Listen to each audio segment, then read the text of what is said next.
नमस्कार, मैं doctor Rajesh Gulia, senior urologist and consultant.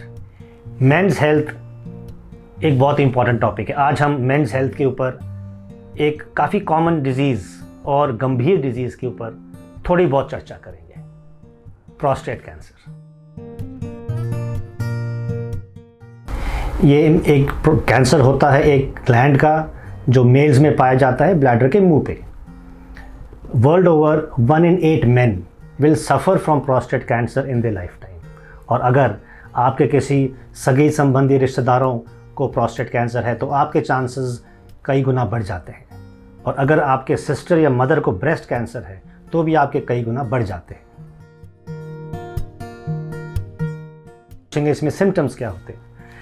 अगर हम सिम्टम्स की वेट करेंगे इस बीमारी में तो उस टाइम तक तो ये बीमारी बहुत फैल चुकी होगी।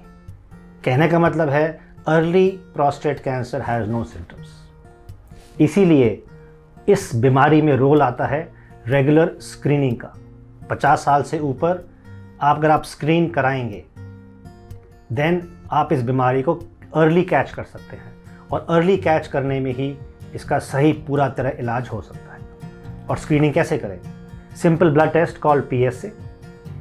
अपने यूरोलॉजिस्ट को एग्जामिन करें by DRE, that is digital rectal examination, and may be transrectal ultrasound.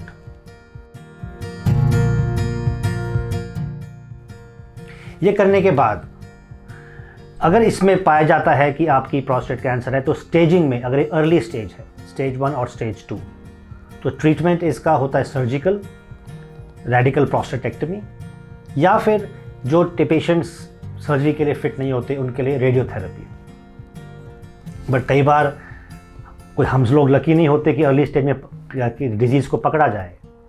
अगर थोड़ा एडवांस स्टेज में आता है, फिर इस बीमारी में आमतौर पे कहते हैं कीमोथेरेपी इन कैंसर, बट इस केसेस में कीमोथेरेपी नहीं देते, हम देते हैं hormonal therapy. And hormonal therapy is very simple in the form of injections या फिर tablets. The tablets are to be taken daily and वो कीमोथेरेपी का काम करते हैं। एंड इंजेक्शंस या महीने में या 3 महीने में या फिर इवन 6 महीने में।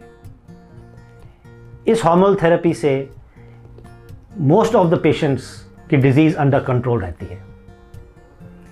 और एक और बात, चूंकि हम इसमें ऐसी मेडिसिन देते हैं जिससे बॉडी का टेस्टोस्टेरोन लेवल कंट्रोल होता है, तो इसमें बोन लॉस और बोन रिलेटेड सिम्टम्स काफ़ी कॉमन है, तो हमें बोन हेल्थ पे भी काफ़ी ध्यान देना चाहिए।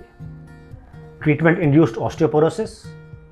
सेकेंडली, ये बीमारी स्प्रेड करती है बोन्स में, तो बोन में मेटास्टैटिक डिजीज़, ये दोनों कारण हमारी बोन्स की तरफ हमारा ध्यान आकर्षित करता है, और उसके लिए हमें बोन स्ट्रेंथनिंग एजेंट्स का सहारा लेते हैं। अगर हम इस तरह से रेगुलर स्क्रीनिंग करें, अर्ली स्टेज में ट्रीटमेंट करें, एडवांस स्टेज में सही से अपने यूरोलॉजिस्ट से संपर्क करके इसका इलाज करें, तो आमतौर पर ज़िंदगी कंफर्टेबली निकल जाती है।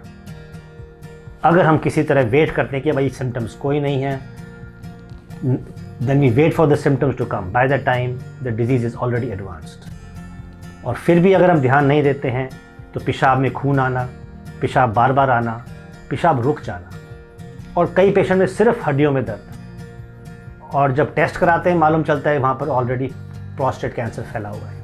हम क्यों चाहेंगे उस स्टेज तक पहुँचना? क्यों ना हम रेगुलर अपनी स्क्रीनिंग करें as part of the healthy male. Thank you.